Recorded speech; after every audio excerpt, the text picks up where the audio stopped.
I am so glad you are here. It is Herby Thursday in my world, so let's talk about bilberry leaf. Look at that guy. So this is the one. Trying to avoid that lighting. Here's the front, and here's what the leaf looks like. It's in the cut and sifted form, so not whole chunks, but not powdered, in between.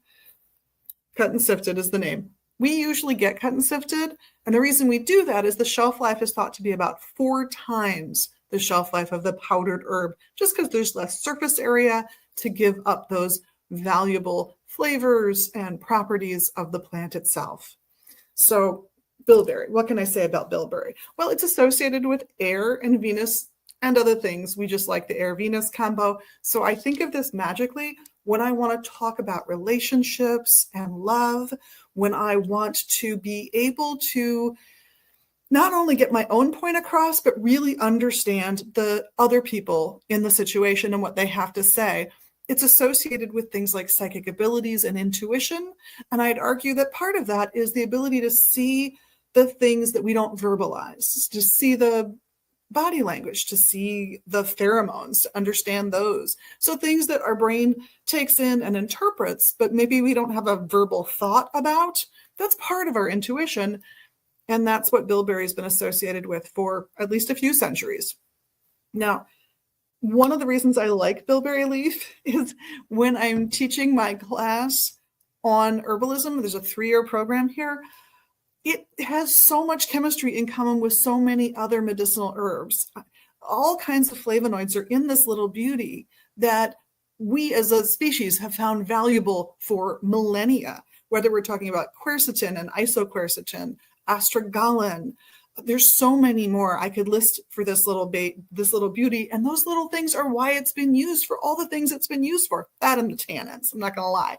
This is a common substitute at certain points in history for black tea because it's got a very similar mouthfeel and flavor. It doesn't have caffeine, but if you want like the sensation of drinking tea without the caffeine and you're not a diabetic, which I'm going to get to next, this is actually a really nice choice. Very similar, not identical, but very similar in flavor and really delicious as a tea.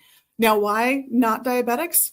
It does affect the body's ability to use glucose and to use the things that the chemistry we make in the pancreas to help store and retrieve sugars. And that's what diabetes is all about. Can we store those sugars? Can we retrieve those sugars? Can we manage them appropriately, or do we let them run rampant throughout our bodies and cause damage? So this is an herb that was used historically as sort of an adjunct therapy for diabetics.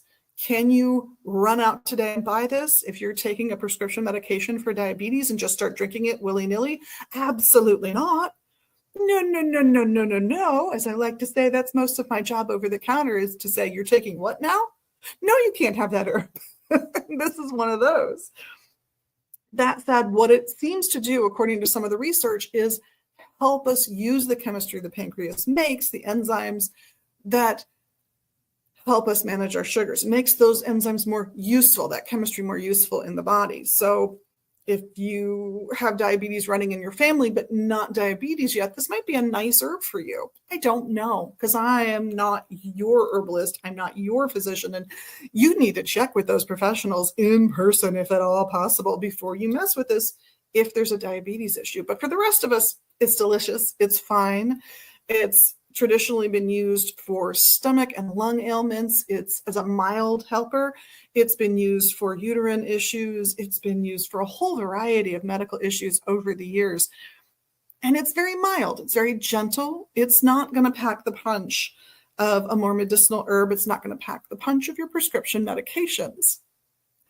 But with that in mind, if you can, this is a gorgeous herb to play with. It fits really well in fruit teas. And if you all want to hear more about bilberry next week, maybe I will talk about the fruit. In the meantime, this is Liz at Magus Books and Herbs. And on behalf of myself and all of the staff here at the shop and online at magusbooks.com, thank you so much for being your best magical you, and Wow, I hope we see you here again soon. And thanks for doing the little magical things you can do, the likes, the subscribes, the shares, the comments, all that jazz. Look forward to hearing from you. And we'll see you next week for another Herby